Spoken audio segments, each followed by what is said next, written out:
aleluia. O Senhor esteja convosco. Ele está no meio de nós. Proclamação do Evangelho de Jesus Cristo segundo São Lucas. Glória a vós, Senhor. Naquele mesmo dia, o primeiro da semana, 2 dos discípulos de Jesus iam para um povoado chamado Emaús, distante 11 quilômetros de Jerusalém. Conversavam sobre todas as coisas que tinham acontecido. Enquanto conversavam e discutiam, o próprio Jesus se aproximou e começou a caminhar com eles.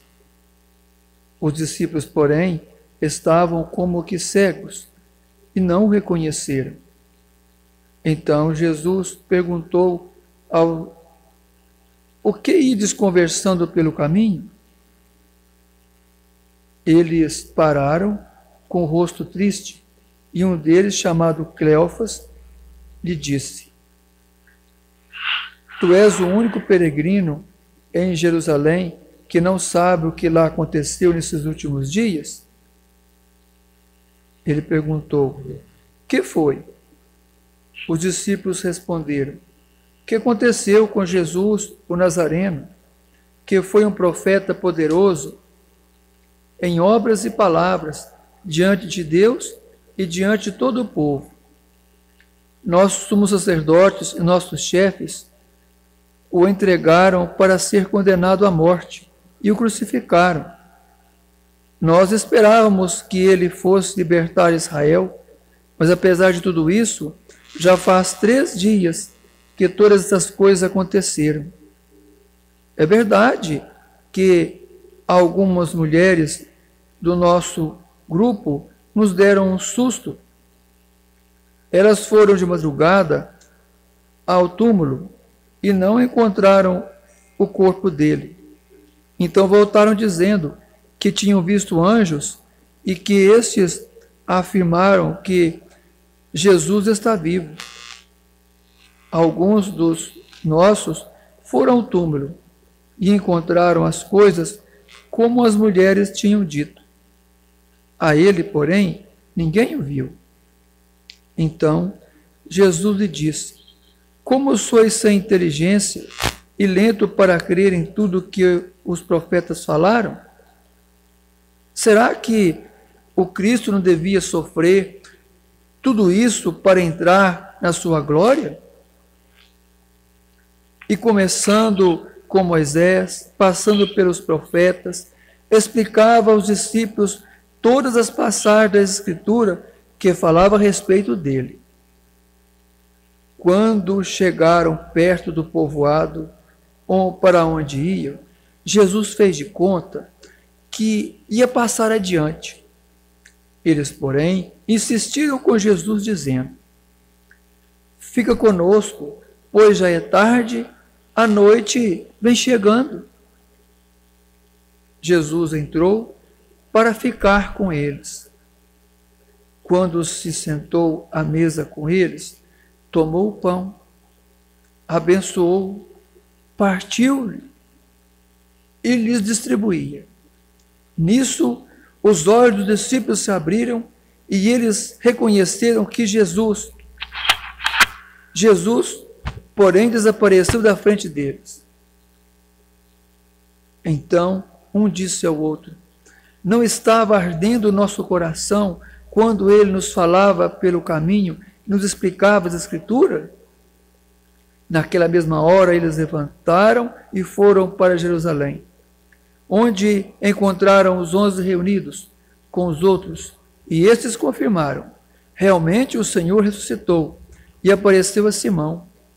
Então os 2 contaram o que tinha acontecido no caminho e como tinham reconhecido Jesus ao partir o pão. Palavra da salvação. Glória a vós, Senhor. O sol nascer, é novo dia. Bendito seja Deus, quando a alegria nascer. ter. É novo dia, bendito seja Deus, mandar. Que as palavras do Santo Evangelho perdoem os seus pecados. Louvor a Amado de Deus, estamos aqui nessa quarta-feira, na oitava da Páscoa. O que é a oitava da Páscoa? Nós celebramos 8 dias como se fosse um. O dia da ressurreição. É uma celebração que se estende de tanto júbilo, de tanto entusiasmo, de tanta alegria, porque Jesus ressuscitou. Então, nós celebramos esses 8 dias como se fosse um. É tanto que o Evangelho domingo, a primeira parte dele se trata do dia da ressurreição.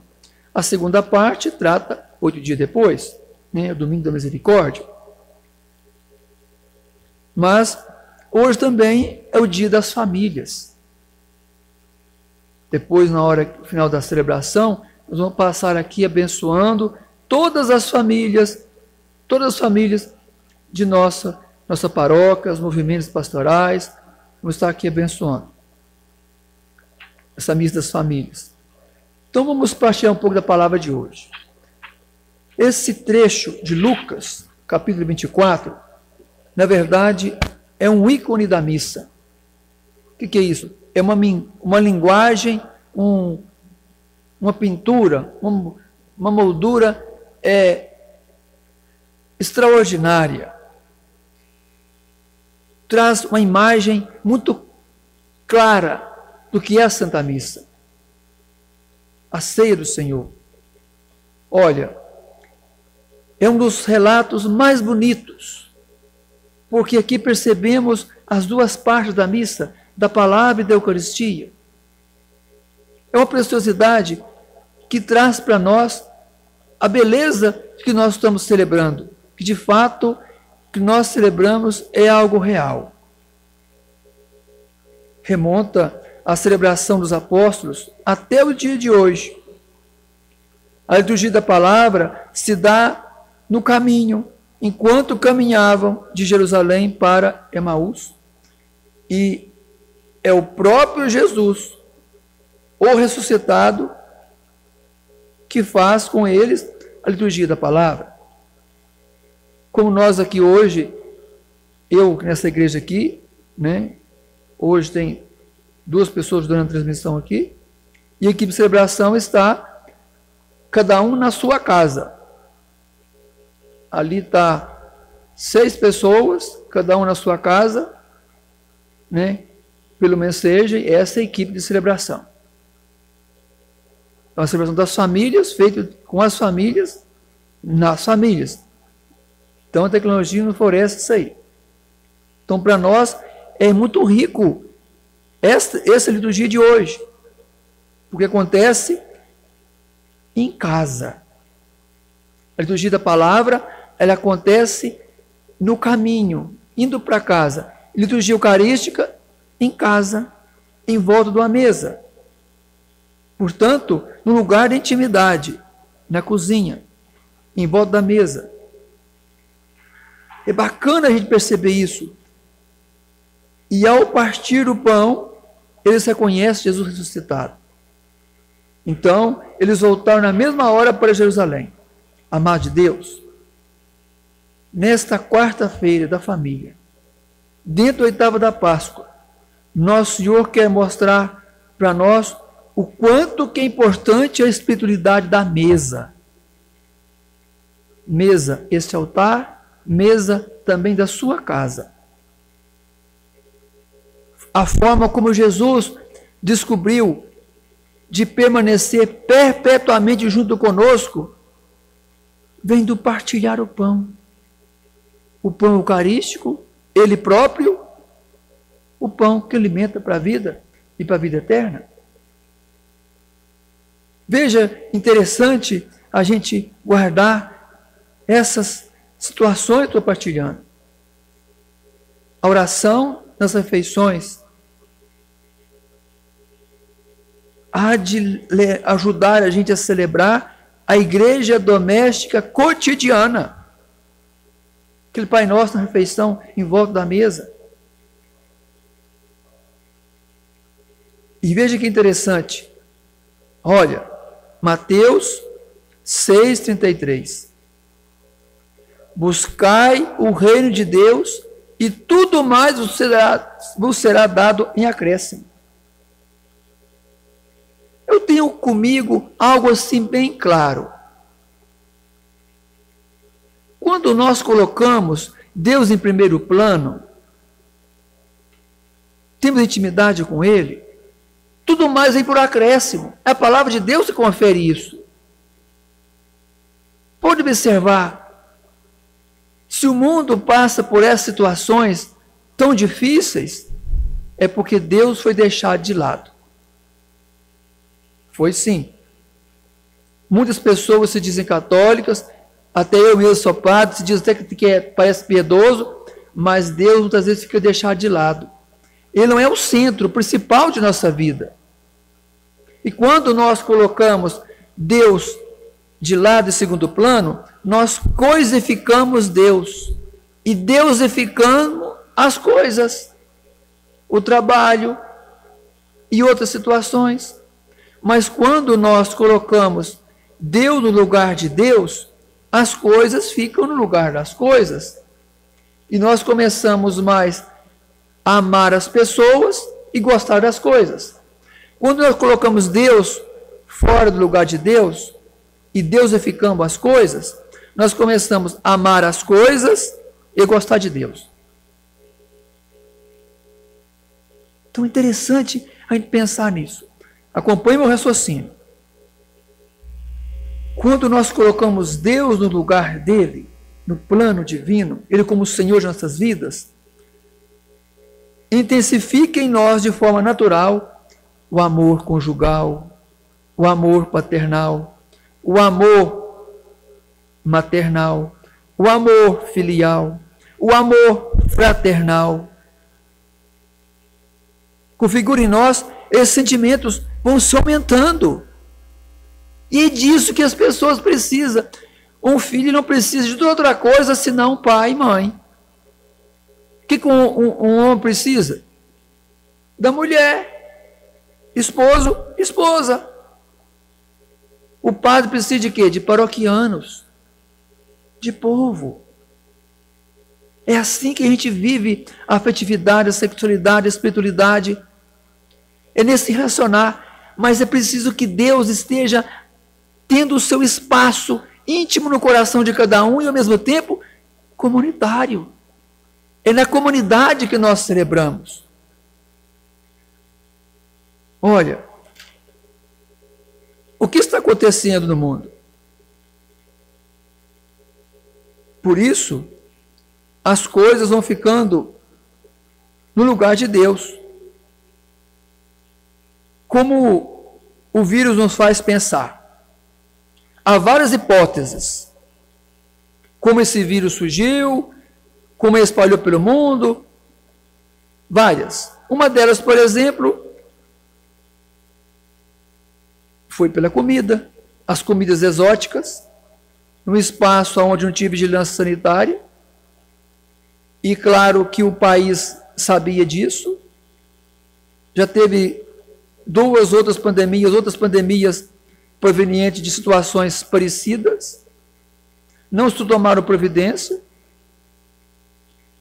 o negócio começou a matar um punhado de gente, ficaram caladinhos, depois que se espalha pelo mundo, aí começa a correr atrás, até mesmo no Brasil, final do ano passado, eu sabia do problema. O primeiro caso foi em janeiro, confirmado, mas só em março que vai parar o negócio. Primeiro deixa espalhar, contaminar, matar um bocado de gente, para depois ver o que vai fazer. Gente, o sistema do reino de Deus não é curativo somente, é antes preventivo. Porque Deus nos salva curando e nos cura salvando. Deus nos liberta por antecipação, nos cura por antecipação. Daí a graça de viver a intimidade com Deus. Agora temos que correr atrás, porque não fez o que devia ter feito. Por trás disso está o quê? A corrida frenética. Agora não vale mais tanto mais o petróleo. Para que petróleo? Os carros têm que ficar na garagem. Não precisa mais das roupas de luxo. Não precisa mais dos shows, das famas, nem dos estádios lotados. Olha como as coisas mudam. Porque pôs Deus fora do lugar.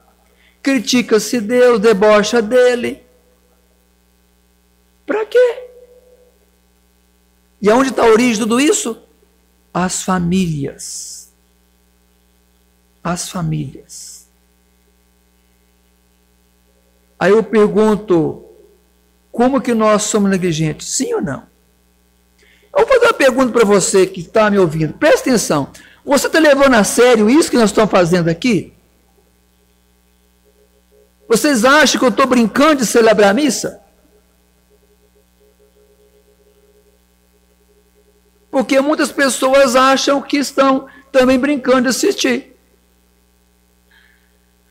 E falo de propriedade a partir da leitura, até mesmo as próprias equipes de liturgia. Eu tenho visto, porque o telefone fica na minha frente, eu vejo as carinhas das pessoas lá, e dá para escutar o que está acontecendo dentro de cada casa. Ah, mas como dá? O telefone foi feito a partir do nosso ouvido. O que o telefone escuta é o que a gente escuta. Se você é capaz de escutar, o barulho que eu estou escutando aqui nesse ambiente, o telefone também escuta e passa para vocês aí. Como o telefone de vocês, o que vocês estão escutando aí, o telefone escuta e passa para mim. Tá as 6, 7 carinhas na frente ali, ó, escutando. Uma porta que abre, uma porta que fecha, as pessoas conversando, na televisão ligada no outro canal lá dentro, mexe no barulho, mexeu um bocadinho no fio aqui do fone, dá um barulhão danado. Por esses detalhes, dá para perceber que, olha, se esses que estão envolvidos mais intimamente na liturgia, rezando a missa comigo, tá assim, imagina os outros. Deitado no sofá, deitado na cama, roncando. Olha, gente, a única forma que eu tenho atualmente aqui de encontrar com vocês, de celebrar a palavra com vocês, é assim. Isso aqui é sério. A palavra de Deus está na sua casa. É o Pai de vocês. Então, família, acorda! Abra o olho! Já tem 3 semanas que eu estou rezando assim, todo dia. Deus está na sua casa. É a salvação da sua família. Você vai levar a sério a palavra de Deus ou você vai levar sua família para onde? Por que será que muitos jovens não vão à missa? Não quer saber de Deus? Porque os pais são hipócritas. Desculpa a palavra dura que eu estou falando. Vive uma fé de aparência para cumprir tabela.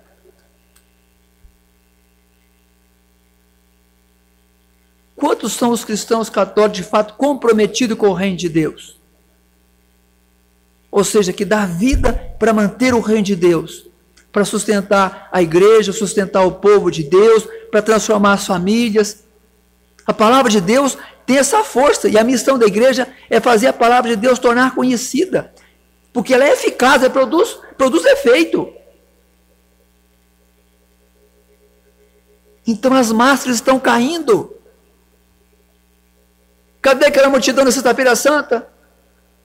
Será que eles ficaram em casa escutando o sermão? Olha, nosso Facebook tem quase 2.000 ou mais de 2.000 pessoas lá.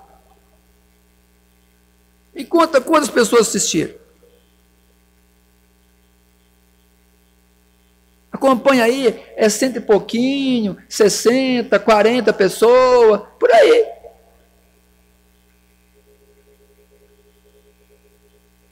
Mas a lista é grande, é mais de 1000.